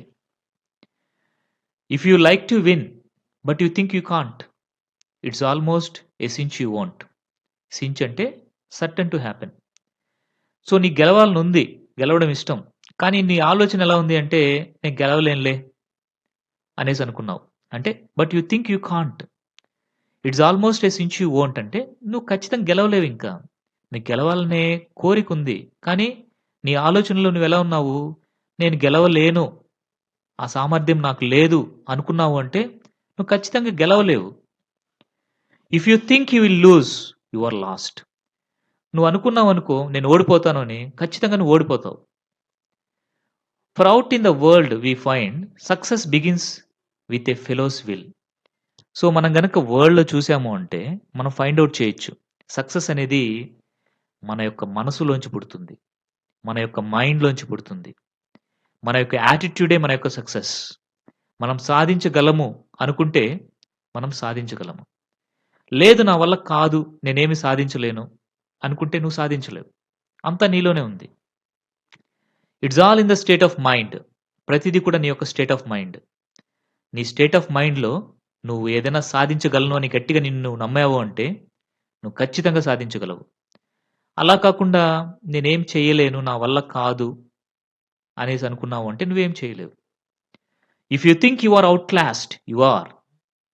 నువ్వు గనక ఔట్ క్లాస్డ్ అంటే ఓవర్‌కమ్. నేను దీన్ని ఓవర్‌కమ్ చేయగలను, నేను సాధించగలను అనుకున్నావనుకో, నువ్వు ఖచ్చితంగా దాన్ని ఓవర్‌కమ్ చేయగలవు. You have got to think high to rise. You have got to be sure of yourself before you can ever win a prize. So, నువ్వు ప్రైజ్ విన్ అయ్యే ముందే నువ్వు అనుకున్నావు అంటే, నేను పైకి ఎదగగలను. నేను ఖచ్చితంగా దీంట్లో విన్ అవుతాను అనేసి నీపైన నీకు నమ్మకం ఉంది అంటే, నువ్వు ఖచ్చితంగా ప్రైజ్‌ని విన్ అవుతావు. దాంట్లో డౌట్ లేదు. Life's battles don't always go to the stronger and faster man. But sooner or later the man who wins is the man who thinks he can. So, లైఫ్‌లో జరిగేటువంటి చాలా బ్యాటిల్స్ అంటే స్ట్రగుల్స్ అనేటువంటివి ఎప్పుడు కూడా స్ట్రాంగర్ పీపుల్‌కి, ఇంకా ఫాస్టర్ పీపుల్ వైపే వెళ్ళవన్నమాట. ఎందుకని అంటే, కేవలము స్ట్రాంగ్‌గా ఉండేవాళ్ళు, ఫాస్ట్‌గా ఉండేవాళ్ళు మాత్రమే లైఫ్‌లో ఉండేటువంటి బ్యాటిల్స్‌ని గెలుస్తారనేసి మనం అనుకోవాల్సినటువంటి అవసరం లేదు. ఎవరైతే వాళ్ళు మేము చెయ్యగలము అని వాళ్ళని వాళ్ళు నమ్ముతారో, వాళ్ళు అప్పటికప్పుడు సక్సెస్‌ని సాధించకపోయినా, but sooner or later they can achieve. They can win. త్వరలోనే వాళ్ళు విన్ అవుతారు. సో, ఇది మనం గుర్తుపెట్టుకోవాలి. సో, మనకి ఈ లెసన్ అంతా కూడా ఎవరు చెప్పారు అంటే, శివకెర గారు చెప్పారు. ఈయన చాలా ఒక గొప్ప రైటర్. సో, ఈయన ఈ పోయెమ్ కూడా రాయడం జరిగింది. సో, దీంట్లో మనకి ఏముంది అంటే, మనం ఏదైనా చెయ్యగలము అని మన పైన మన నమ్మకం ఉంటే మనం చేయగలము. ఒకవేళ మనం చేయలేము అనేసి మనం అనుకున్నాము అంటే, మనం ఏమి కూడా చేయలేమనమాట. అంటే మనలోనే ఉంది. మనం ఏదైనా సాధించాలి అనేసి గట్టిగా సంకల్పం ఉంటే, అది మనం చేయగలం. యద్భావం తద్భవతి అంటారు. అంటే యద్భావం అంటే ఏంటంటే, మన భావాలు ఎలా ఉంటాయో తద్భవతి అంటే అదే జరుగుతుంది. సంకల్పం అనేది చాలా గొప్పది. దాన్నే మనం బర్నింగ్ డిజైర్ అనేసి అంటాం. మన సంకల్పం అనేది గట్టిగా ఉంటే, మనం గట్టిగా అచీవ్ చేయగలం. గుర్తుపెట్టుకోండి. సో, ఇప్పుడు మనం 'శివఖేర' గారి గురించి తెలుసుకుందాం. About the author. 'శివఖేర' is an Indian author. ఈయన మన యొక్క ఇండియన్ ఆథరే. ఈయన సెల్ఫ్ హెల్ప్ బుక్స్‌ని రాయడం జరుగుతుంది. అంటే మోటివేషనల్ బుక్స్‌ని. ఇంకా ఈయన ఒక యాక్టివిస్ట్ కూడా. సోషల్ యాక్టివిస్ట్‌గా కూడా ఉంటారు. While working in the United states, he was inspired by a lecture delivered by Norman Vincent peel and follows his motivational teachings. So, ఈయన 'శివఖేర' యునైటెడ్ స్టేట్స్‌లో వర్క్ చేస్తున్నప్పుడు ఆయన ఒకసారి నార్మన్ విన్సెంట్ పీల్ అనేటువంటి మోటివేషనల్ స్పీకర్ యొక్క టీచింగ్స్‌ని విన్నాడనమాట. అది విన్నప్పటి నుంచి ఆయనకి ఫ్యాన్ అయిపోయి, ఆ నార్మన్ విన్సెంట్ పీల్ యొక్క మోటివేషనల్ టీచింగ్స్‌ని ఫాలో కావడం చేశారు. Khera has written several books including 'you can win'. So, Shiv Khera చాలా బుక్స్ రాశారు. So, including 'you can win'. 'You can win' అనేటువంటి బుక్ వరల్డ్ ఫేమస్ బుక్ అనమాట. సో, చాలా మంచి బుక్ ఇది. మీరు కుదిరితే దీన్ని చదవండి. స్టూడెంట్స్‌గా ఉన్నవాళ్ళు కూడా ఖచ్చితంగా ఈ బుక్‌ని చదవాలి. ఎందుకంటే కేవలం మనం టెక్స్ట్ బుక్స్‌ని మాత్రమే చదివితే కుదరదు. మన లైఫ్‌లో గొప్పగా అచీవ్ చేయాలి అంటే మనకి కొంచెం బూస్టప్ కావాలి. ఆ బూస్టప్ కోసం మనం ఏం చేయాలి అంటే కొన్ని సెల్ఫ్ హెల్ప్ బుక్స్‌ని చదవాలి. ఏవంటే అవి చదవకూడదు మళ్ళీ. కొంతమంది రాసినటువంటి వండర్‌ఫుల్ బుక్స్ ఉంటాయన్నమాట. అలాంటి వాటిల్లో ఈ 'యూ కెన్ విన్' అనేటువంటిది ఒక బుక్. అలాగే మనకి అబ్దుల్ కలాం గారు కూడా రాస్తారు. 'వింగ్స్ ఆఫ్ ఫైర్' అనేసి. ఇట్లాంటి బుక్స్ కూడా మీరు చదివితే మీకు వాళ్ళ యొక్క లైఫ్ ఎక్స్‌పీరియన్స్ నుంచి మీరు కొంత నేర్చుకోగలరు. ఇంకా ఇలాంటి మోటివేషనల్ సెల్ఫ్ హెల్ప్ బుక్స్ చదివారు అంటే ఇవి మిమ్మల్ని చాలా మోటివేట్ చేస్తాయి, ఇన్‌స్పైర్ చేస్తాయి. మీకేదన్నా ఫ్యూచర్‌లో ఫెయిల్యూర్ వచ్చినా కానీ దాన్ని తట్టుకొని నిలబడగలిగేటువంటి శక్తిని ఇలాంటి బుక్స్ ఇస్తాయి. కాబట్టి ఇలాంటి బుక్స్ చదవండి. చదివితే చాలా మంచిది. His mission is to ensure freedom through education and justice. ఆయన యొక్క ఎయిమ్ ఏంటి అంటే ఫ్రీడమ్ అనేది పొందాలి అందరూ కూడా. త్రూ ఎడ్యుకేషన్ అంటే విద్య ద్వారా, ఇంకా సమన్యాయం ద్వారా, జస్టిస్ ద్వారా అందరికీ ఫ్రీడమ్ ఉండాలి అనేసి కోరుకుంటారనమాట.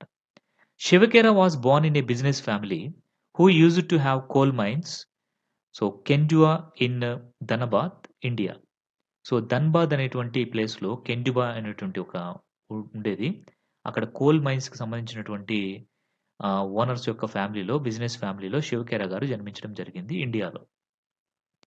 Soon after the nationalization of coal mines by the Indian government, he had to search for his own living.